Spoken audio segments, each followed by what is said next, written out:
안녕하세요, 닥터휴입니다. 오늘은 누구나 그거 간단한 시술 아닌가요? 라고 생각하시는 보톡스 시술의 위험성에 대해서 말씀드리도록 하겠습니다. 실제로는요, 보톡스는 정말 잘 맞으면 아주 간단한 시술인데도 불구하고 들이는 노력 대비 아주 드라마틱하게 예뻐지지만, 만약에 잘못 맞게 된다면 눈이 처지고 표정이 굉장히 어색해지고 얼굴 자체가 무거워지면서 오히려 더 늙어 보이고 생기 없어 보이는 결과를 초래하게 됩니다. 너무 과용량의 보톡스를 맞거나 잘못된 방식으로 맞을 때는 내성이 유발될 수 있는데, 내성이 한번 유발되면 사라지기는 쉽지가 않아서 평생 보톡스의 효과를 못 느끼실 수도 있는 굉장히 예민한 시술입니다. 그리고 병원에서는 이 보톡스의 예민함, 그래서 그에 따른 위험성에 대해서 끝까지 친절하게 설명해 주는 곳이 많지 않습니다.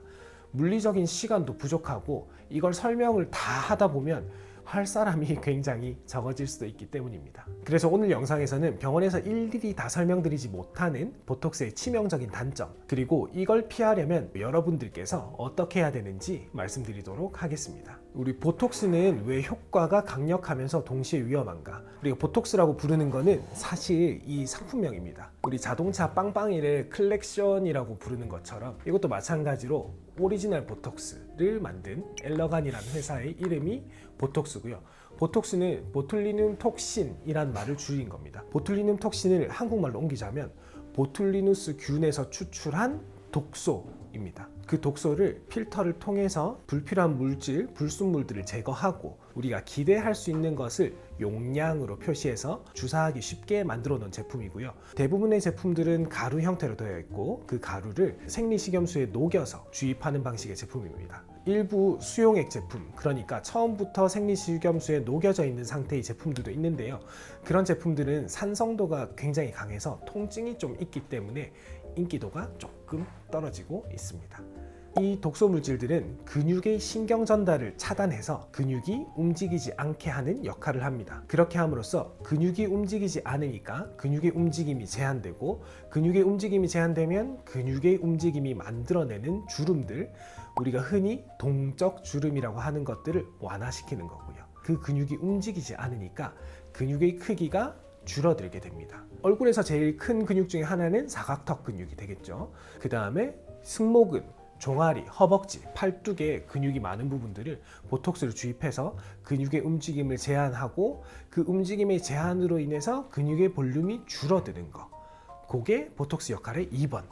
그 다음에 3번은 이 보툴리눔 톡신이 독소다 보니까 연구를 하다 보니 침샘이나 분비샘에 작용했을 때 그 크기가 줄어들고 기능이 줄어드는 것을 확인할 수 있었어요. 그래서 침샘 보톡스, 귀 밑 침샘, 턱 밑 침샘 같은 곳에 놓게 되고, 이 분비선이 침뿐만 아니라 겨드랑이의 다한증, 그 다음에 두피의 다한증, 그리고 손바닥과 발바닥의 다한증에도 이 보툴리눔 톡신이 들어갔을 때 분비를 낮추게 되면서 땀 분비를 억제하는 역할을 하게 됩니다. 이 세 가지의 기능들을 위해서 보톡스를 주로 시술하게 됩니다. 그런데 여기서 한 가지 더 중요한 거는 정확한 때입니다. 이미 생긴 주름은 우리가 종이가 이미 접힌 것처럼 접힌 자국이 남기 때문에 보톡스는 주름을 예방하는 데 가장 효과적이고, 이미 조금 시작된 주름들은 보톡스를 이용해서 정리를 할 수 있습니다. 그런데 문제는 이게 1~2mm만 좀 틀어지고 깊이가 조금만 달라져도 굉장히 어색한 표정이 생기거나 아니면 눈이 무거워지거나 어떤 부분을 움직이기 힘든 그런 결과들이 나온다는 겁니다. 예를 들면 이마 근육을 너무 많이 약하게 만들면 눈 뜨는 힘이 무거워져서 쌍꺼풀이 풀리기도 하고요. 그 다음에 눈가를 너무 강하게 잡으면 웃을 때 눈은 웃지 않아서 어색한 미소만 만들어진다거나, 그리고 입 주변 근육에 잘못 들어가면 한쪽만 움직이고 한쪽이 처지게 되는 그런 문제가 생기게 됩니다. 그래서 결론적으로 보톡스는 겉으로 봤을 때는 주사 한 방 놓고 끝나는 시술이지만 절대로 간과하시면 안 되는 게 1~2mm 그리고 1~2단계 용량 차이로도 결과가 정말 확 달라지는 정밀 시술입니다. 그런데 대부분의 사람들이 선택하는 방식은 싼 가격 더하기 빠른 시술이죠. 어차피 다 똑같은 약 아니에요? 그냥 싼 데서 빨리 맞으면 되는 거 아닌가요? 라고 하시는데, 실제로 시장에서는 초저가 보톡스 이벤트, 그리고 5분 컷, 퀵 보톡스 같은 빠른 시술, 그리고 대량 광고를 기반하는 이벤트, 이런 것들이 굉장히 흔합니다. 문제는 이 구조 자체가 보톡스의 실패율을 높일 수밖에 없는 건데요. 왜냐하면 싸고 빨리 많이 해야 되는 시스템에서는 약을 얼마나 희석했는지, 그리고 근육의 힘이 어떤지, 눈썹 위치나 표정 패턴은 어떤지, 그리고 심지어 어떤 부작용이 나타나더라도 이걸 어떻게 대응할 수 있는지에 대해서 세밀하게 분석하고 조절할 수 있는 시간과 여유가 거의 없기 때문입니다. 그래서 결국 많은 분들이 보톡스는 뭐 원래 이 정도지 라고 생각하시면서 효과는 애매한데 표정은 미묘하게 어색해지고 몇 년 뒤에는 내성까지 걱정해야 하는 그런 상태의 스스로를 밀어넣고 계신 경우가 많습니다. 왜 싸고 빠른 구조가 위험한지 하나씩 짚어보겠습니다. 자, 1번 희석 과다. 가장 많이 보이는 패턴입니다. 아까 말씀드린 게 이런 보톡스들이 전부 다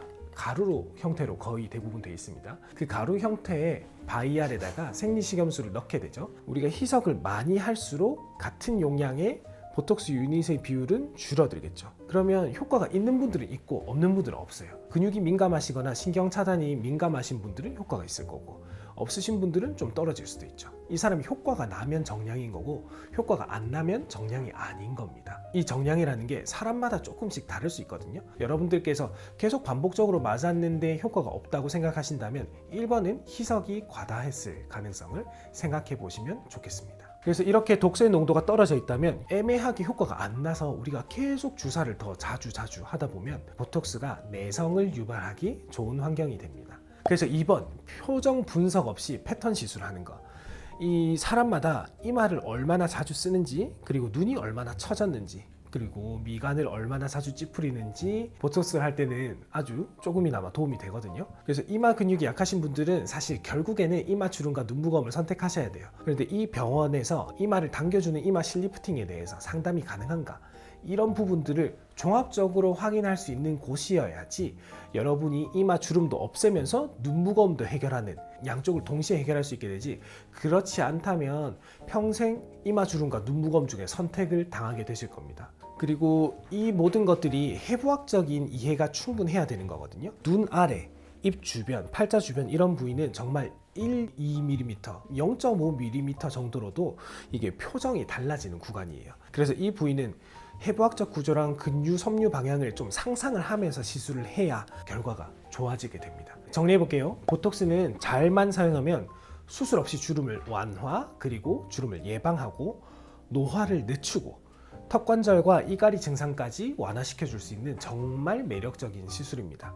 하지만 동시에 정밀한 해부학적 이해, 그리고 섬세한 용량 조절, 내성에 대한 이해, 이 세 가지가 없으면 부작용도 그만큼 강력하게 올 수밖에 없는 시술이에요. 만약 여러분께서 자연스러운 표정을 유지하면서 주름을 없애고 싶으시다거나 내성이 걱정되신다거나 이전에 보톡스에서 실패 경험이 있으셨다면 보톡스를 그냥 싸게 빨리 맞기보다는 나의 표정을 한 번이라도 봐주고 내가 필요한 니즈를 정확하게 이해해 줄 수 있는 그런 곳에서 맞으시면 좋겠습니다. 오늘 영상이 여러분들께서 보톡스 시술을 선택하실 때 똑똑해질 수 있는 여러분들이 되시는데 도움이 되는 영상이었으면 좋겠습니다. 지금까지 닥터효의 뷰티 시크릿이었습니다.